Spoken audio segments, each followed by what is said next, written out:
Harry Potter and the Turf of Privilege. Let's talk about the great magical trick of our time, how feminism became the very thing it claimed to fight. You know what's hilarious? Watching a movement that was supposed to destroy the patriarchy turn into, well, the fucking patriarchy with better PR. Now, I'm no historian, but I know this much. The old patriarchy said a woman's worth came from her womb, her reproductive capability, her biology. And now, what do we have? The TERFs, the trans exclusionary radical feminists, running around saying, wait for it, that a woman's worth comes from her womb, her reproductive capability, her biology. Well shit, boys and girls, looks like we've come full circle. The patriarchy and the TERFs are standing in the same fucking room, wearing the same fucking clothes, just arguing about who gets to hold the measuring tape. Here's the joke. The old patriarchy said, you're not a real woman unless you can bear children. And now the TERFs say, you're not a real woman unless you were born to bear children. Different words, same fucking song. And they're both singing it to the same tune. Your value as a human being depends entirely on what's between your legs. Now, I don't know about you, but when I look at the women in my life, my mother, my sisters, my friends, I don't see walking uteruses. I see fucking people. But the TERFs, oh no, to them, womanhood isn't about experience, or struggle, or humanity, it's about chromosomes and birth certificates. It's about keeping score in the oppression Olympics. And here's the real kicker.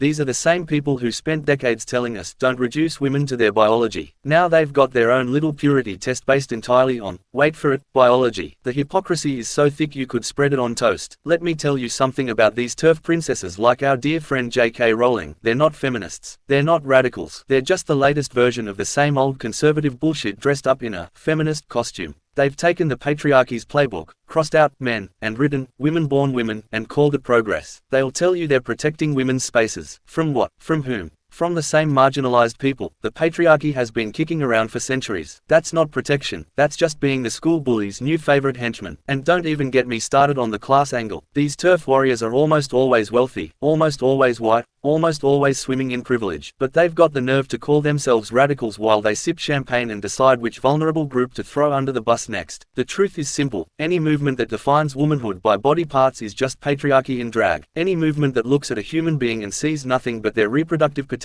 is part of the problem. And any movement that spends more time fighting trans women than fighting actual oppression needs to take a long hard look in the mirror. We deserve better than this. Women deserve better than this. Trans people deserve better than this. Working people deserve better than this. We deserve a movement that actually gives a shit about people as people, not as walking biological specimens. So the next time some TERF starts spouting off about real women, just remember, they're not fighting the patriarchy. They're just fighting for their turn to wear the crown. And that's not feminism, that's just the same old shit with a fresh coat of paint. Alright, so we've established that TERF feminism is just patriarchy with a girl boss mug, right? But here's the thing, this ain't new. This whole women's liberation racket has been running the same grift since day one. White ladies first, everyone else can fight for scraps. The racist roots of sisterhood. Let's talk about the OG feminists. Your Susan B. Antony's, your Elizabeth Cady Stantons. These broads were cool with black dudes getting lynched as long as they got the vote first. No joke, when the 15th Amendment gave black men suffrage, Stanton straight up said, "You're gonna let ignorant Negroes vote before educated white women." Real progressive, real sisterly. And don't even get me started on Ida B. Wells, the badass black journalist who called out lynching. White feminists like Frances Willard were like, yeah, but have you considered, black men are scary drunks who menace our delicate flower coochies. Same energy as modern TERF screaming about male predators in bathrooms. Just swap black for trans. J.K. Rowling's greatest trick, rewriting history. Rowling's whole thing is retconning bigotry to look like inclusivity. Dumbledore's gay. Cool. Except it's never in the books, and the movies show him getting murdered by his ex-lover like some tragic AIDS-era stereotype. House elves love slavery. Hermione's activism is played as a joke, while the narrative treats enslaved elves like they're too dumb to know better. Ain't that convenient? Cho Chang.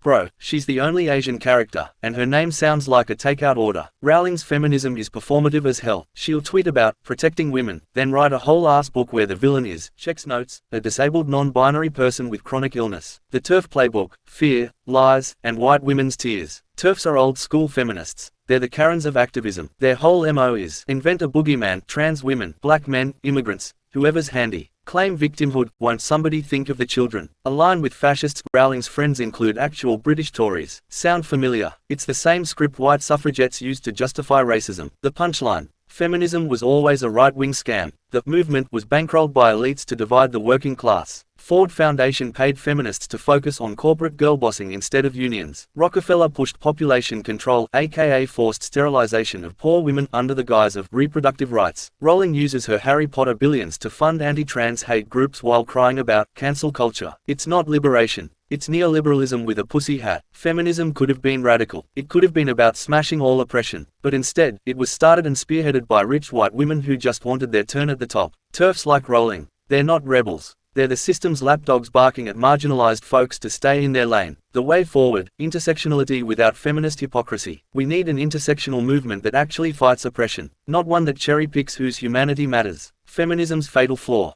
It replaced patriarchy's gender absolutism with its own biological essentialism, trading one hierarchy for another while leaving racism, classism, and transphobia intact. TERFs like Rowling prove the movement was never about liberation, just power redistribution among elites. True solidarity means dropping the gender-obsessed dogma and centering material needs, housing, healthcare, living wages, not genitals. The working class, trans folks, and marginalized women don't need feminist respectability politics. We need revolution. And that starts by rejecting feminism's right-wing core and fighting for everyone, no exceptions.